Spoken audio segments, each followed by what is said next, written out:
रात्री राजांना शांत झोप लागली नाही. सकाळ होताच ते आपली स्नानपूजा आटोपून आपल्या महाली आले आणि कोंडोजी फर्जदांना त्यांनी बोलावून पाठवले. कोंडोजी राजांच्या महाली हजर झाला. कालचा शिकारीचा प्रसंग, त्यानंतर राजांचे आलेले बोलावणे यामुळे कोंडोजी मनातून सरकला होता. कोंडोजीच्या मुजऱ्याचा स्वीकार करून राजे म्हणाले, कोंडोजी, आम्ही चिंतेत आहोत. आज्ञा महाराज, कोंडोजी म्हणाला. पन्हाळा काबीज करण्याचा मानस आहे. त्यासाठी आम्ही आणाजींना फौज पागा देऊन पाठवलं. आता महिना होऊन गेला, पण उद्या आणाजी राजापूरलाच आहेत. पन्हाळा काबीज केल्याखेरीज आमच्या चित्ताला समाधान लाभणार नाही. धण्याच्या जीवाला शांती नाही तर आम्ही कशाला जगायचं? कोंडोजींनी सवाल केला. कोंडाजी, का कुणास ठाऊक? रात्रभर तू आमच्या नजरेसमोर होतास. तुला पाठवावं असं मला वाटतं. महाराज, नशीब उजाडलं माझं. लई कंटाळा आला होता. ठीक आहे, निघायची तयारी कर. कोंडोजी आनंदाने माघारी वळला. राजांनी बाळाजी आवजींना बोलावून घेतले.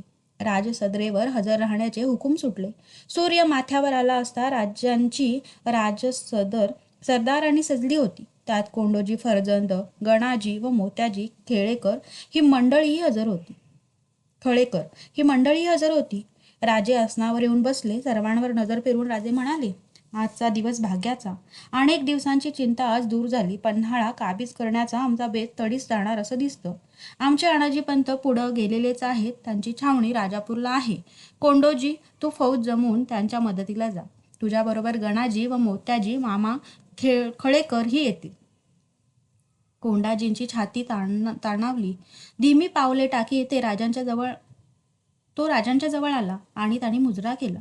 राजांनी बाळाजींकडे पाहिले. बाळाजी पुढे झाले आणि त्यांनी आसनावर ठेवलेल्या रौप्य तबकातील रुमाल उचलले.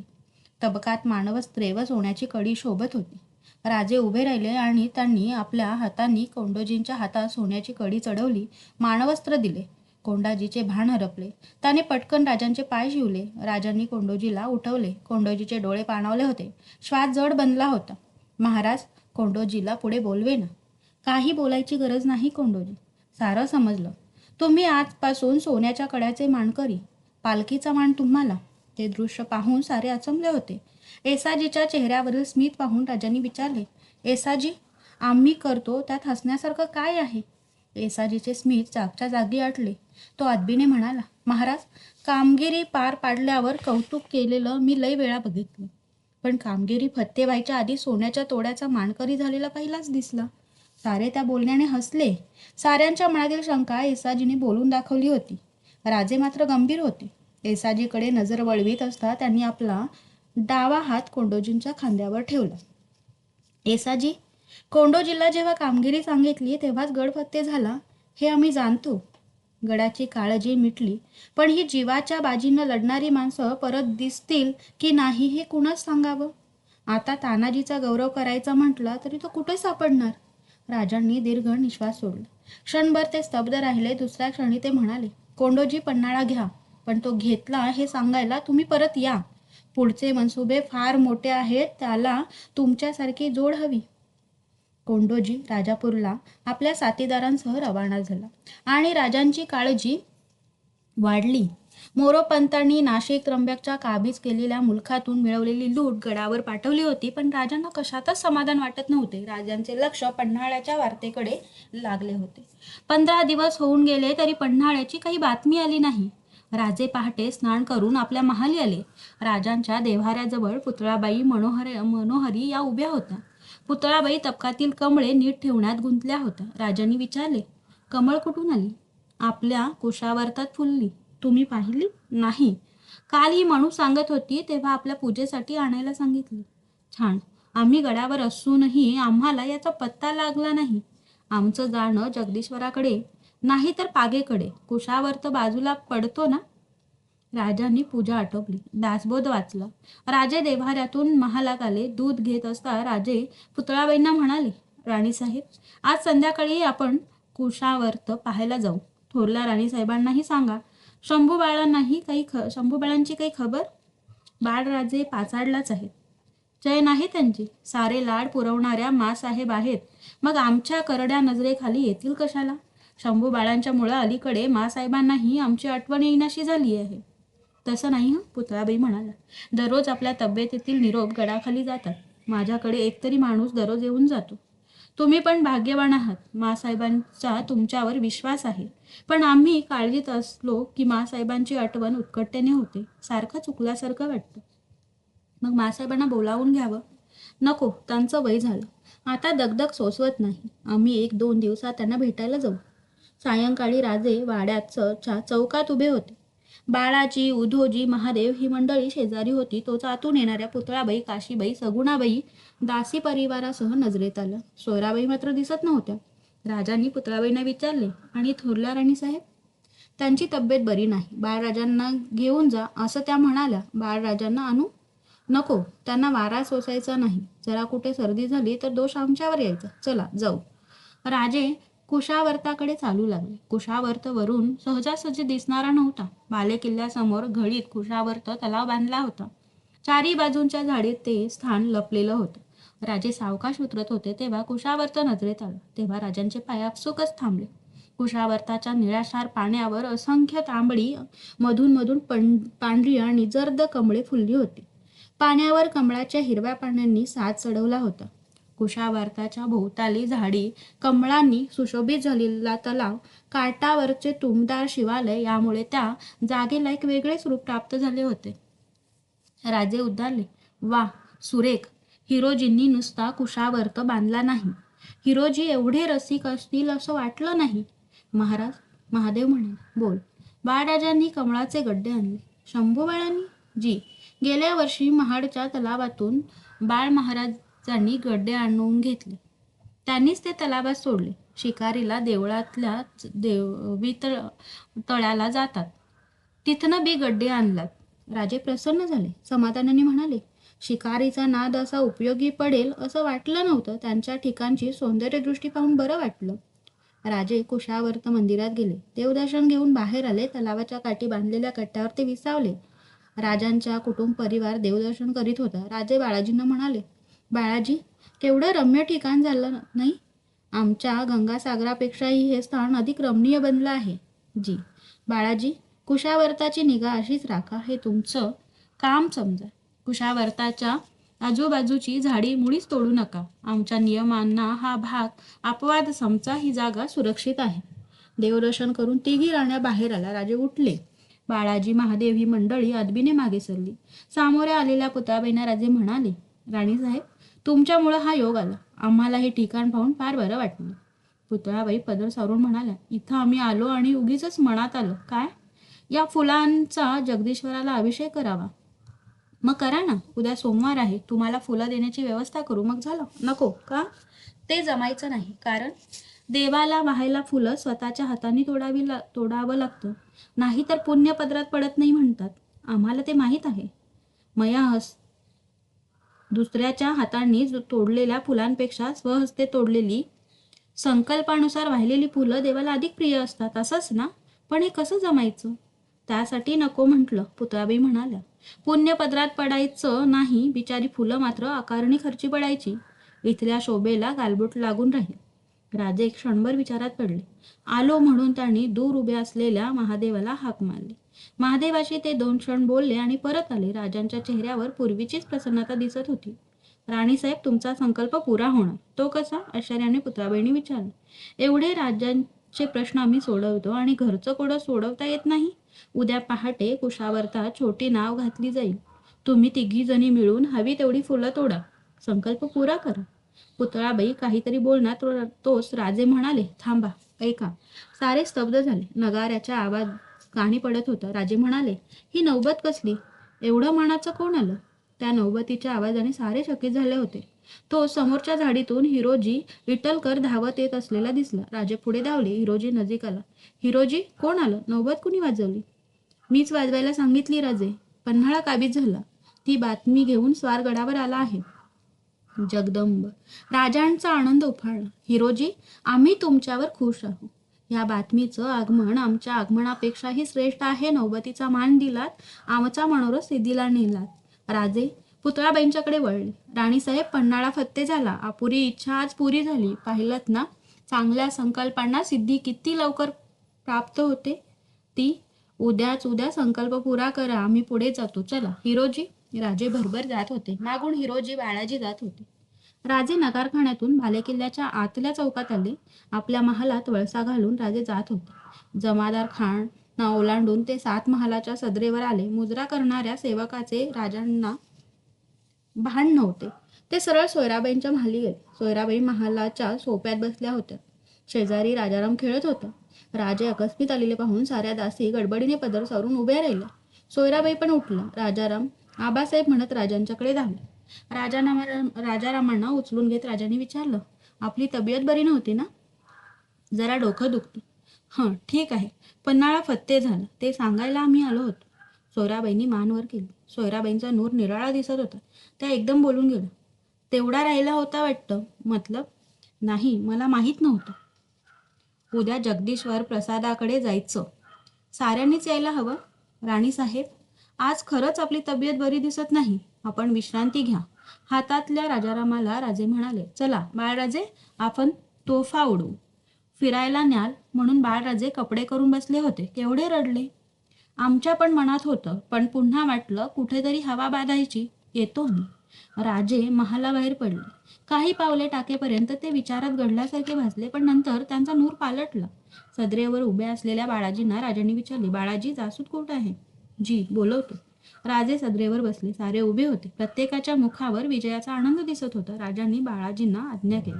बाळाजी गडबडीने सदरेवरून निघून गेले. पन्हाळ्यावरून आलेला जासूस सदरेवर आला. मुजरा करून त्याने राजांना थैली दिली. राजांनी पत्र वाचले. राजांचे नेत्र सुखावले. राजांनी उभे राहून हाक मारली, बाळाजी. बाळाजी गडबडीने आत येत होते. मागून 2 कारकून हातात तबके घेऊन चालत होते. राजांनी तबकावरील रुमाल उचलला. एका तबकात मोहरा आणि दुसऱ्या तबकात साखर होती. राजांनी हातात साखर घेतली. ती जासूदाजवळ गेले. जासूस संकोचला होता. राजे म्हणाले, तोंड उघड. महाराज, तोंड उघड. जासुदाने तोंड उघडले. राजांनी आपल्या हातांनी त्याच्या मुखात साखर घातली. साऱ्यांच्या बरोबर हसत राजांनी सांगितले, ही आनंदाची बातमी सांगितल्याबद्दल या जासुदाला 100 सुवर्णहून खुशाली द्या. गडावरून फत्ते मुबारकीचा तोफा वाजू द्या. आजच्या आमच्या आनंदाला सीमा नाहीत. राजांच्या आज्ञेची तामील करण्यासाठी बाळाजींनी सेवक पाठवले. राजांचे लक्ष जासुदावर स्थिरावले. तुझं नाव? मानको. मानकोजी, कोंडोजींनी पन्हाळा काबीज केला तेव्हा तू तिथं होतास? असं ना तर महाराज, कोंडोजींच्या संग मीच होतो. मानको, आम्हाला आमच्या कोंडोजी फर्जंदाचा पराक्रम ऐकू दे.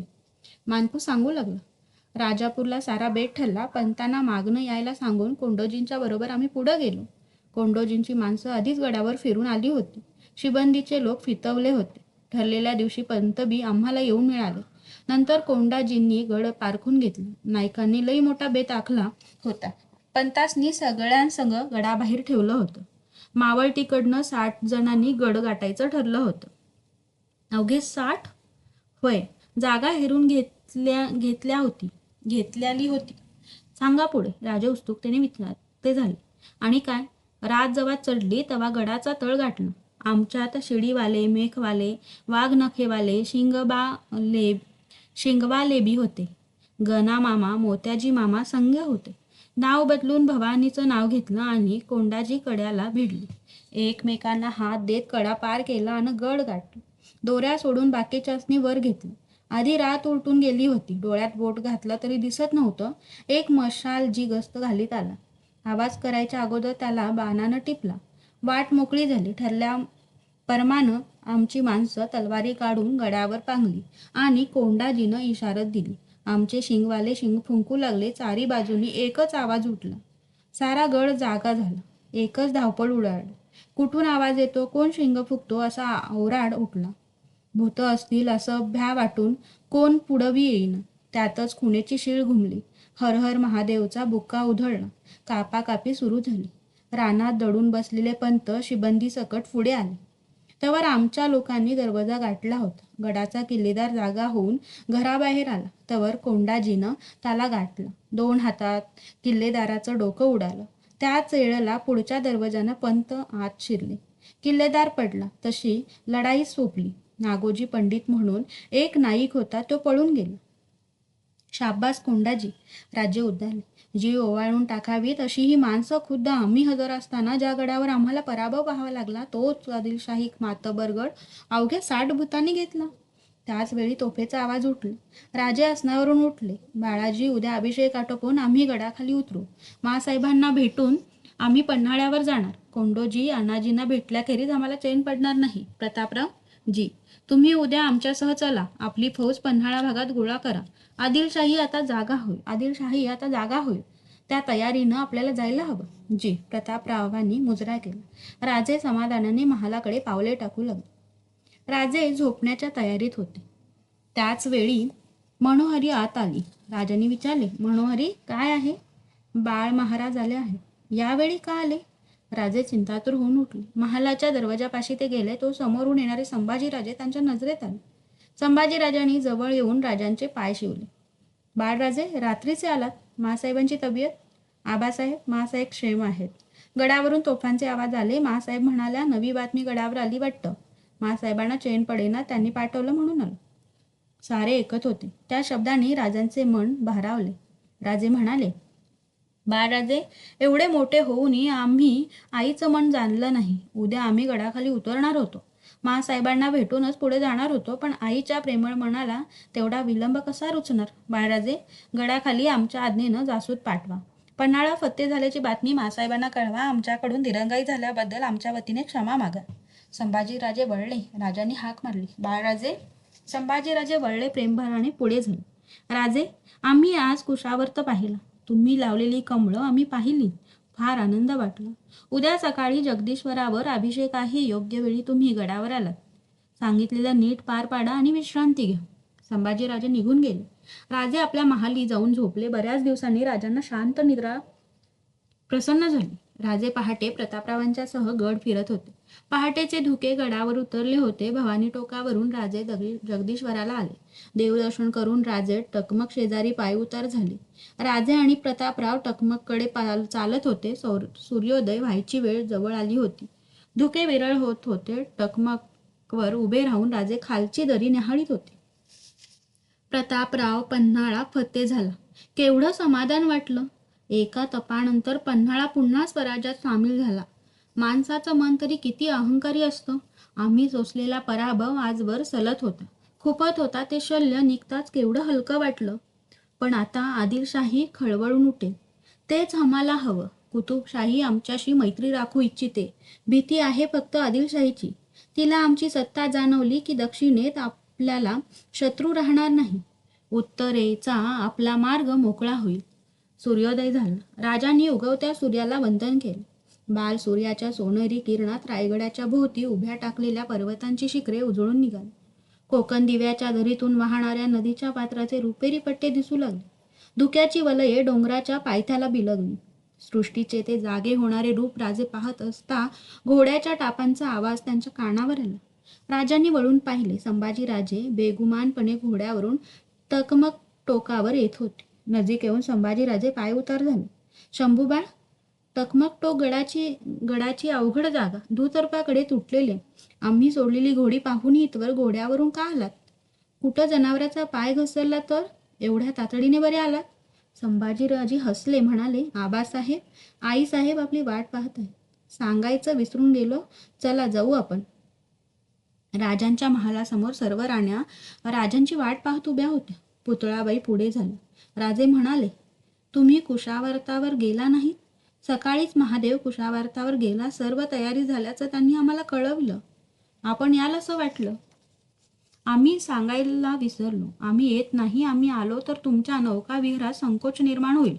शिवाय बाळराजे तुमच्याबरोबर आहेतच. राजांची नजर सर्वांवर फिरली आणि त्यांनी विचारलं, थोरल्या राणीसाहेब? त्या येत नाही म्हणाल्या. ठीक, तुम्ही जा. अभिषेकाला उशीर नको. अभिषेक करून 2 प्रहरी उन्हे कलल्यावर राजे संभाजींसह गडाखाली उतरले. पाचाळच्या वाड्यात जिजाबाई राजांची वाट पाहत होत्या. राजे जिजाबाईंच्या समोर गेले. पाय शिवून म्हणाले, माँसाहेब, आम्ही शर्मिंदे आहोत. वास्तविक पाहता कालच आम्ही गड उतरणार होतो, पण दिरंगाई झाली. असल्या लहान सहान गोष्टी कसल्या मनाला लावून घेतो? आमचं वय झालं. गोवऱ्या पुढं गेल्या. या वयात देवधर्मात मन गुंतवून गप्प बसावे की नाही? तिथंही मन लागत नाही. गडावर जरा खट्ट झालं तरी मन गडावर धावतं. राजे जिजाबाईंकडे पाहत होते. डोक्यावर घेतलेल्या पदरातून डोकावणारे पांढरे केस, चेहऱ्यावर उमटू लागलेल्या सुरकुत्या, कंप पावणारी मान, सदैव पाणावलेले डोळे. राजाने जिजाबाईंचा हात धरला. त्यांना बैठकीवर बसवी ते म्हणाले, मग मासाहेब, आपण गडावर काय येत नाही? शिवबा, आता 70 ओलांडली, अजूनही संसारात रमू म्हणतोस? आता घरात पोरी आल्या, त्यांना सारं पाहू दे, करू दे, मी त्या का जन्माला पुरणार? पिकलं पान आज ना उद्या गळून पडायचं. मासाहेब, राहिलं पण सत्याकडे डोळे करून चालत नाही राजे. संभाजी महालात आले. जिजाबाईंना बिलगून बसले. त्यांच्या पाठीवरून हात फिरवी जिजाबाईंनी विचारले, बाळराजे कुठे होतं? पागेकडे गेलो होतो. राजे, बाळराजांना पागा, शिकार आणि औषधे? राजे म्हणाले. औषध कसलं? जिजाबाईंनी विचारलं. तुम्हाला माहीत नाही वाटतं? संभाजीकडे पाहत राजे म्हणाले. शंभूराजे शिकार हौसेसाठी करीत नाहीत, आपल्या औषधासाठी म्हणून करतात. परवा त्यांनी डुक्कर मारला, तो आपल्याला चरबी हवी म्हणून. राजे जिजाबाई संभाजीला जवळ घेत म्हणाला, तुमच्या नशिबात बालपण नव्हतं. याच्या वयाचे असताना रोहिडेश्वराची शपथ तुमच्या गळ्यात पडली, निदान यांना तरी बालपण भोगू द्या. आम्ही कुठं नको म्हणतो. भारी प्रेमळ पोर आहे. जरा जरी बरं नसलं तरी जवळून हलत नाही. पूजेपासून झोपेपर्यंत साऱ्यावर याचं लक्ष असतं. गडावर तोफा वाजल्या राहावेना तर हा जायला तयार झाला. याला गडावर पाठवलं आणि मग मलाच काळजी वाटू लागली. असल्या कामात तरबेज आहेत ते. आजचीच गोष्ट घ्या ना, आम्ही टकमकवर उभे होतो. घोडी दारुकोटाजवळ सोडून आम्ही पायी टकमकवर गेलो होतो आणि हे आमचे युवराज सरळ घोडा उधळीत त्या चिंचोळ्या टोकावर आले. संभाजीराजांच्या चेहऱ्यावर हसू होते. कृत्रिम रागाने जिजाबाईंनी त्यांना चापट मारीत म्हणाले, होय रे? राजे हसले. पुरे मासाहेब, फार मोठी शिक्षा झाली. जिजाबाई हसता हसता एकदम थांबल्या. राजे, आता तुम्हाला पोराची काळजी काय असते ते समजू लागलं. राजे, पण त्यासाठी मोठं सुख असतं, त्यातही मोठं सुख असतं. आपण वाढवलेलं जपलेलं रोपटं मोठं झालेलं पाहण्यात फार मोठं समाधान असतं. ते समाधान मी भोगते आहे. तुम्हालाही ते पाहण्याचं भाग्य मिळेल तेव्हा मी काय म्हणते ते कळेल. जिजाबाईंनी एकदम विषय बदलला. त्यांनी विचारले, तुम्ही आता पन्हाळ्याला जाणार म्हणे? जी मासाहेब, आता आदिलशाहीची कळ काढलीये खरी, त्याचं लक्ष वळायच्या आत गड मजबूत करून घ्यायला हवा. सरळ पन्हाळ्याला जाणार? नाही मासाहेब, वाटेत पोलादपूर आहे. कवींद्र परमानंद तिथंच आहेत. त्यांचं दर्शन घेऊन प्रतापगडला एक दिवस राहून देवीची पूजा करूनच आम्ही पुढे जाऊ म्हणतो. तसंच करा. संकटाच्या वेळी देवाला हाक मारण्यापेक्षा जेव्हा असे सुलक्षणी योग येतात तेव्हा त्याला आठवावं, त्यानं तो प्रसन्न होतो. आम्ही लवकरच येऊ. प्रतापराव आमच्याबरोबर आहे, चिंता नसावी. तब्येतीला जपून राहावं. आमची काळजी कसली? हे बाळराजे आमच्यावर डोळ्यात तेल घालून आहेत. तेवढं केलं तरी आम्ही बाळराजांच्यावर खुश आहोत. चला बाळराजे, तुमच्या मोठी आम्हाला पाहायचं आहे. जिजाबाईंच्या अनुज्ञेने राजे शंभूराजांसह पागेकडे गेले. दुसऱ्या दिवशी भल्या पहाटे राजांनी आपल्या दलासह पन्हाळ्याकडे कूच केले. पाचाड, महाड, पोलादपूर, प्रतापगड या ठिकाणी मुक्काम करीत देवदर्शन करीत राजे पन्हाळ्यानजीक आले. राजे येत आहे ते कळताच पन्हाळ्यावर एकच चैतन्य पसरले. घराघरावर राजांच्या स्वागतासाठी गुढ्या तोरणे चढली. गडावर बातमी आली. राजे गडाच्या पायथ्यापर्यंत आले. आनाजींनी कोंडाजींना आपल्या अश्वपथकासह राजांच्या स्वागताला पाठवले. आनाजी गडाच्या दरवाजापाशी उभे राहिले. राजांचे अश्वदळ गड चढत होते. अग्रभागी राजे सुलक्षणी काळ्या घोड्यावर स्वार झाले होते. शेजारी जरद्या घोड्यावर स्वार झालेले सेनापती दौडत होते. टापांचा आवाज असमंतात उठत होता. अचानक राजांनी कायदा ओढला. प्रतापरावांनी इशारत दिली. साऱ्या दळाचा वेग मंदावला. राजे ऐकत होते. घोड्यांचा टापांचा आवाज कानावर येत होता. समोरच्या वळणावर राजांची नजर खेळली. क्षणात कोंडोजी नजरेत आले. महाराज आनंदाने प्रतापरावांना म्हणाले, प्रतापराव, पाहिलं? तो पहा, गड घेऊन सिंह येतो आहे. राजे पायउतार झाले. कोंडाजी फर्जंद देखील थोड्या अंतरावर येऊन पायउतार झाले. मोठ्या आदबीने कोंडाजी येत होते. डोक्यावर भगवे पागोटे होते. रुंदाळ छातीवर अंगरखा ताणावला होता. गुडघ्याच्या खाली चोळणा बळकट पिंढरीवर सुरकुतला होता. पायातल्या वाहना करकरत होत्या. डाव्या हाताच्या मुठीने तलवार सावरीत संकोचलेला कोंडोजी राजांकडे येत होता. अभिमान आणि संकोच याचा सुंदर मिलाप त्याच्या चेहऱ्यावर झाला होता. 4 पावले पुढे येऊन कोंडाजीने पायीच्या वाहना काढल्या. अण्वानी पायांनी तो राजांच्या जवळ येत असता राजे धावले. दुसऱ्या क्षणी कोंडाजी राजांच्या मिठीत बद्ध झाला. राजे काही न बोलता कोंडाजीची पाठ थोपटीत होते. कोंडाजीला स्वर्ग हाती आल्याचा अनुभव येत होता. मिठी सुटली. राजांनी विचारले, आणि आमचे अण्णाजी कुठे आहेत? गडाच्या दाराशी आपली वाट बघत आहेत. मग लवकर जायला हवं. पंतांना तिष्ठत ठेवणं बरं होणार नाही. चला. सारे स्वार झाले. कोंडाजींच्या पथकाला बगल देऊन राजे पुढे झाले. राजांच्या दोन्ही बाजूना कोंडाजी प्रतापराव दौडत होते. दरवाजा नजीक आला. दरवाजावर भगवे निशाण पडत होते. राजांचा उजवा हात छातीकडे गेला. राजे दरवाजाजवळ पोहोचले. दरवाजाशी अण्णाजी उभे होते. राजांचे मावळे राजांचे स्वागत करायला दाटीवाटीने दरवाजाच्या दोन्ही बाजूंना उभे होते. नगारखान्याची नौबत झडली. शिंगाची ललकार आकाशाला भिडली. अण्णाजींनी पुढे होऊन राजांच्यावर सुवर्ण फुलांची उधळण केली. त्या प्रेम भावाने राजांचे नेत्र पाणावले. राजांनी अण्णाजींच्या खांद्यावर हात ठेवला. अण्णाजी म्हणाले, महाराज चलावं. राजांनी महाद्वाराकडे नजर टाकली. ते अण्णाजी कोंडाजींना म्हणाले, तुम्ही पुढे व्हा. तुम्ही जिंकलेला गड, त्यात प्रवेश करण्याचा प्रथम मान तुमचा. सुभेदार कोंडाजी पुढे व्हा. अण्णाजी कोंडाजींची पावले अडखळली. राजे स्मितवदनाने म्हणाले, अण्णाजी कोंडाजी, जेव्हा आपण यश मिळवतो तेव्हा संकोचू नये. ते व्यक्त करण्यात लाजू नये. चला पुढे, आम्ही आहोत मागे. अण्णाजी कोंडाजींसह राजांनी गडप्रवेश केला. पुन्हा नौबत झडली. तुताऱ्यांचे आवाज उठले. राजांचे गडावरचे आगमन गडावरच्या तोफेने जाहीर केले. राजे सर्वांवर सज्जाकोटीवर गेले. कोंडाजींनी इशारत करताच राजांच्या समोर धनाच्या राशी ओतल्या गेल्या. अण्णाजी म्हणाले, गड अलगद हाती आला. गंगा, जमुना, अंबारखाने भरले आहे. दारुगोळा, तोफखाना अलगद हाती आला. त्यात आम्हाला अचंबा वाटत नाही. अपरात्री गडावर जर 60 भूतं गोळा झाली तर काय होणार नाही?